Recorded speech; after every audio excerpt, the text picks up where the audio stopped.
Olá pessoal, bem-vindos novamente à nossa disciplina de Algoritmos e Programação de Computadores 2.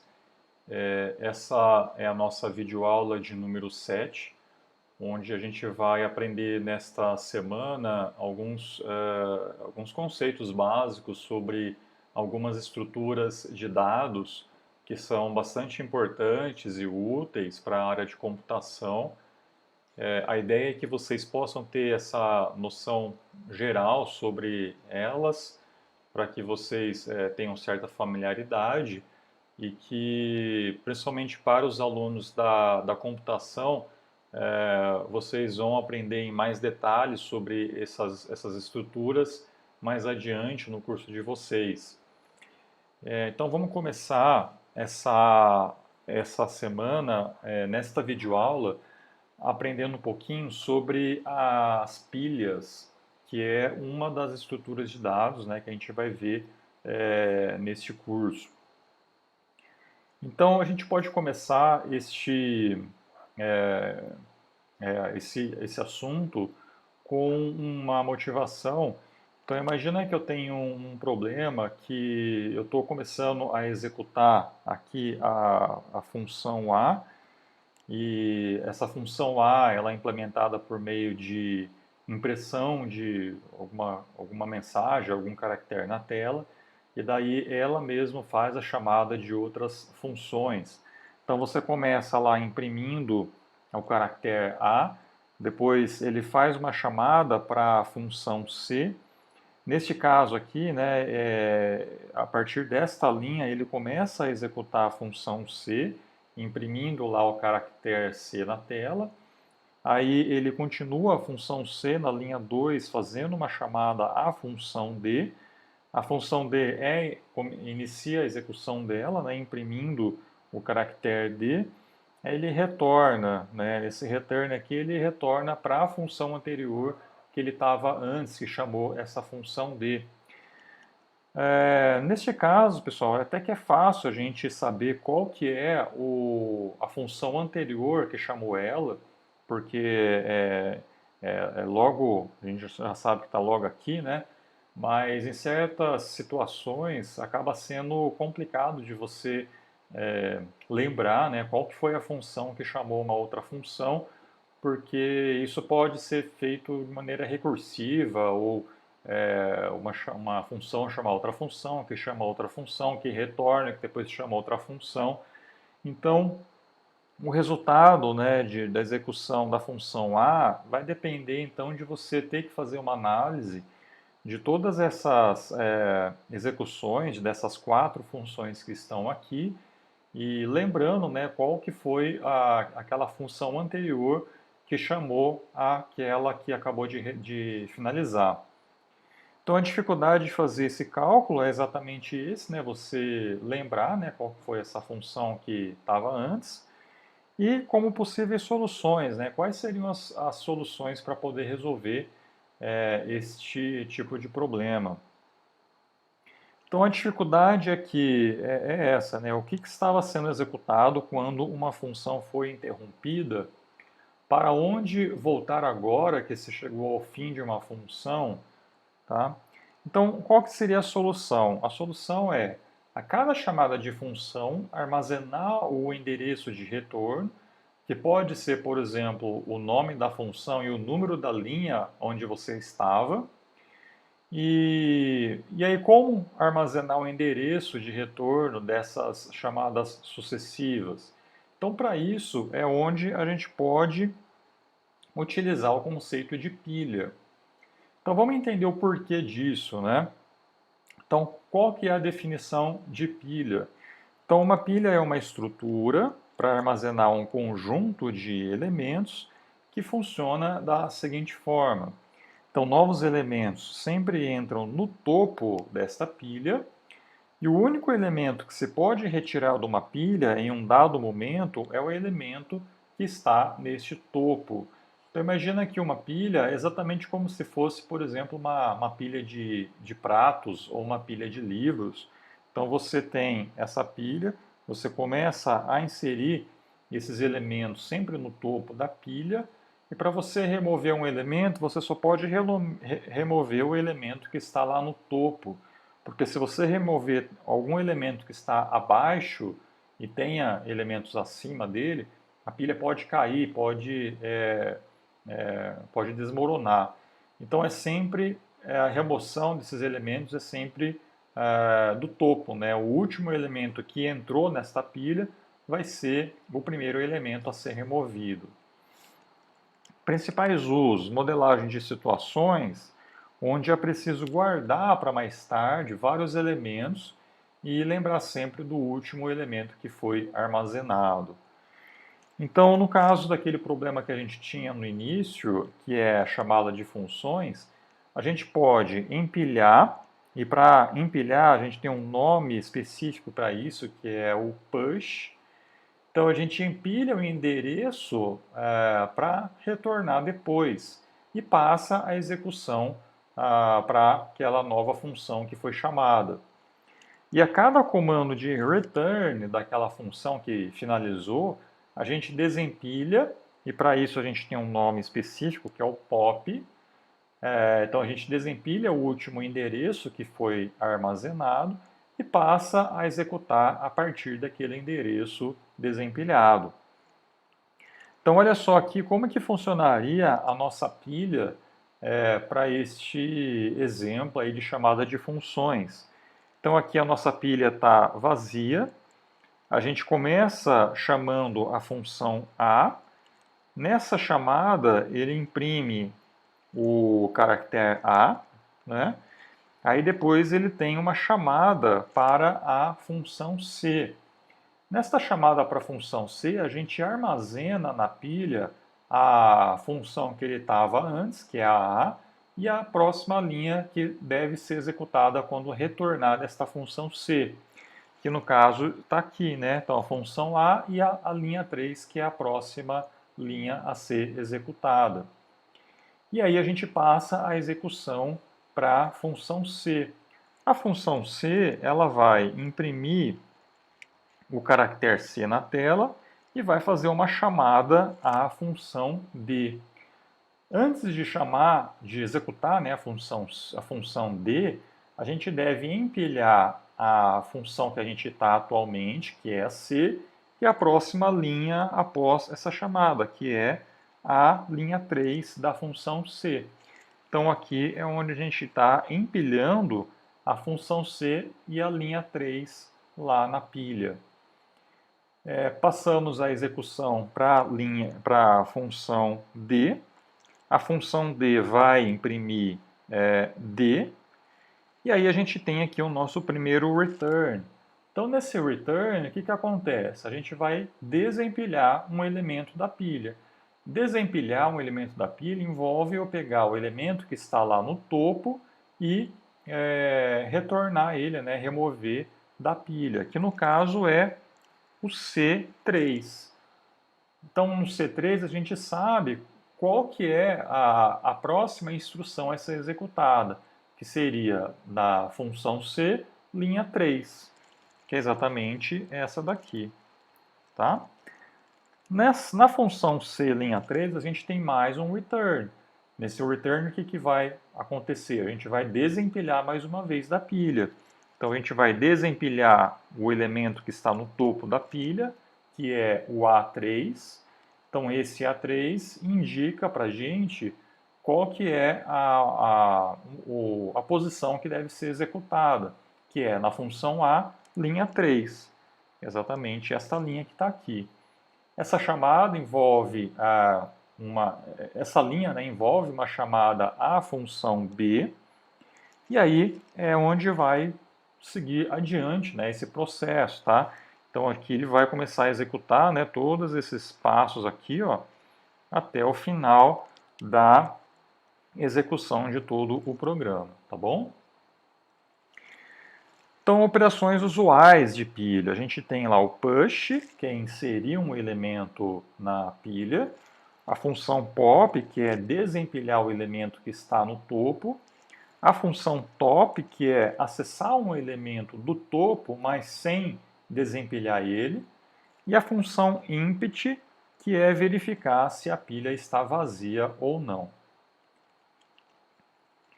Bom, a gente vai fazer um exemplo aqui, que seria esse, mas antes de a gente executar este exemplo, a gente vai implementar uma classe para pilha, né? Então, vamos lá.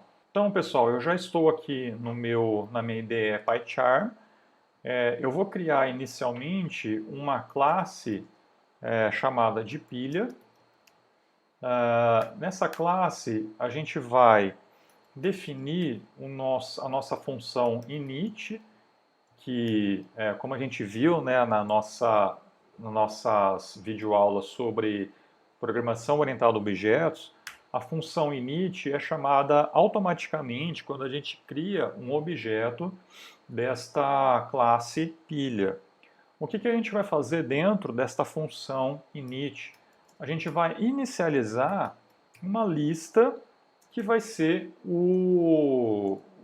a lista, né, onde a gente vai armazenar os elementos desta pilha. Depois disso, eu vou implementar a função push, que é para inserir um elemento X dentro da pilha.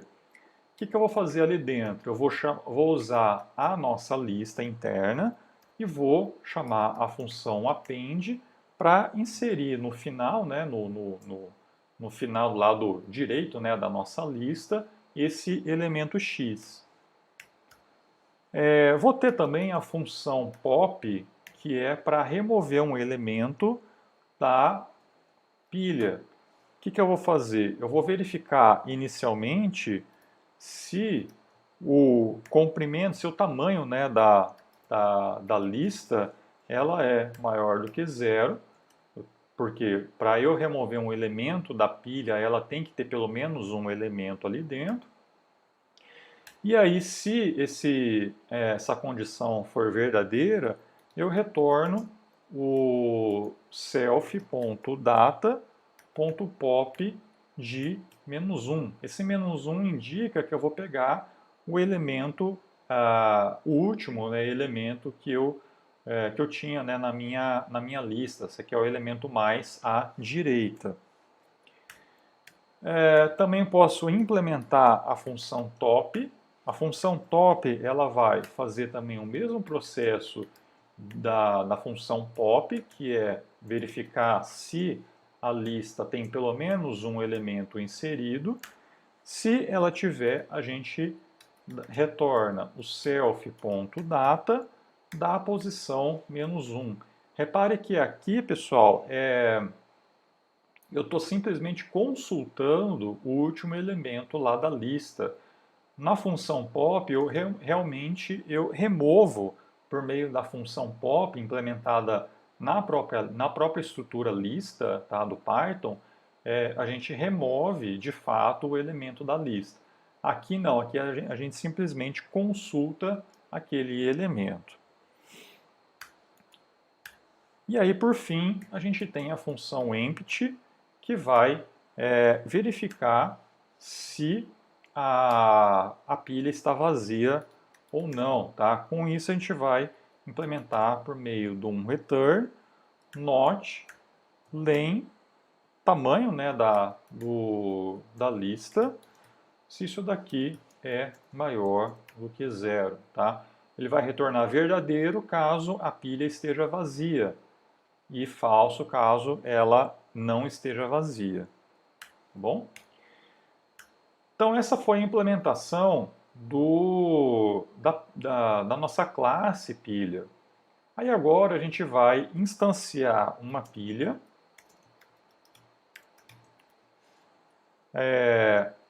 A gente pode fazer algumas inserções nesta pilha para a gente verificar o funcionamento. Eu vou colocar isso aqui no meu interpretador, tá? Então eu vou colocar na memória isso primeiro. Agora eu vou criar uma pilha. Eu vou inserir, por exemplo, o elemento 4, o elemento 5 e o elemento 6. E aí eu vou mandar desempilhar um elemento desta pilha. Reparem que quando a gente chama a função pop, ele remove o último elemento que foi inserido, que no caso é o 6. Se eu remover mais um elemento, ele vai remover o elemento 5. E se eu remover mais um elemento, ele vai remover o elemento 4. Tá? É sempre em ordem inversa de inserção. E aí a gente pode agora, pessoal, fazer este exercício que é implementar um programa em Python que realiza a conversão decimal para binário usando pilha. Como que a gente faz a conversão de um número que está em decimal, né, na base 10, para um número binário, base 2? Então, a gente faz supondo que eu tenho um número 13, eu quero converter isso para um número binário. Então, eu vou fazendo divisões até que o meu quociente seja igual a zero. Então, eu faço 13 dividido por 2, vai te dar um resultado 6, com um resto 1.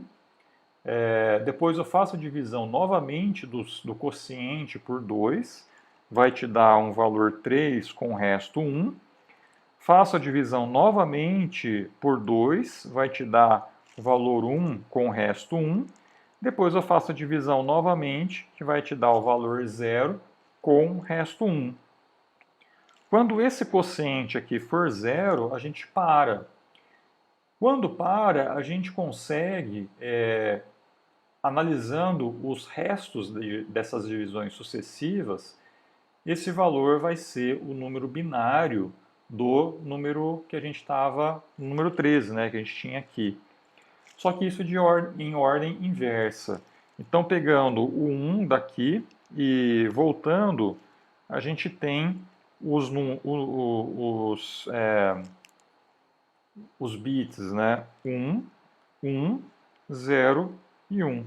Então, esse número aqui é o número binário do número 13. Tá? Então, 13 em decimal equivale a 1101 em binário. Tá? Então, a ideia, pessoal, é a gente implementar este programa usando a nossa pilha, nossa classe pilha que foi criada. Tá? Então, vamos voltar para a nossa tela. Então, o que eu vou fazer aqui? Né? Eu vou criar um objeto da classe pilha. Vou ter o número que a gente vai converter, no caso vai ser o número 13. Aí eu vou colocar isso dentro de um loop. Enquanto esse número for maior do que 0, a gente vai armazenar o resto da divisão desse número por 2, tá? Divisão do número por 2, a gente obtém o resto. Isso é feito por meio deste operador aqui, resto da divisão da linguagem Python. E a gente vai pegar o novo quociente, né, da divisão, sem considerar números em ponto flutuante, é somente a parte inteira, né? Então isso a gente faz o número dividido por 2, divisão inteira, tá? Sem considerar o resto dessa divisão. E aí a gente vai empilhar o resto na nossa pilha, tá? E vai fazendo esse processo enquanto este número, o quociente, né, for maior do que 0. Quando esse quociente chegar no valor 0, a gente para este loop e agora começamos a desempilhar a nossa pilha. Então a gente coloca isso dentro de um loop. Então, enquanto a nossa pilha não for vazia, não estiver vazia, a gente vai imprimir o pop, né, que é os valores, que são, né, os valores que a gente inseriu no loop anterior. Tá? Então vamos rodar esse daqui para ver. Então tá aqui, ó, os números, o número binário, né, do 13 seria 1101. Se a gente quiser, por exemplo, colocar um outro número, 14, a gente vai ter o número binário 1110, tá? 140, por exemplo, você já vai ter aí um número maior aqui, tá? Então, pessoal, essa aqui foi a nossa videoaula sobre pilhas. Espero que vocês possam ter entendido, né, a ideia fundamental de pilhas. Aí a gente vai dar continuidade a estas videoaulas dessa semana. Então, na próxima videoaula, a gente vai entender, vai aprender sobre uma outra estrutura de dados. Então, agradeço pela atenção de vocês e a gente se vê numa próxima.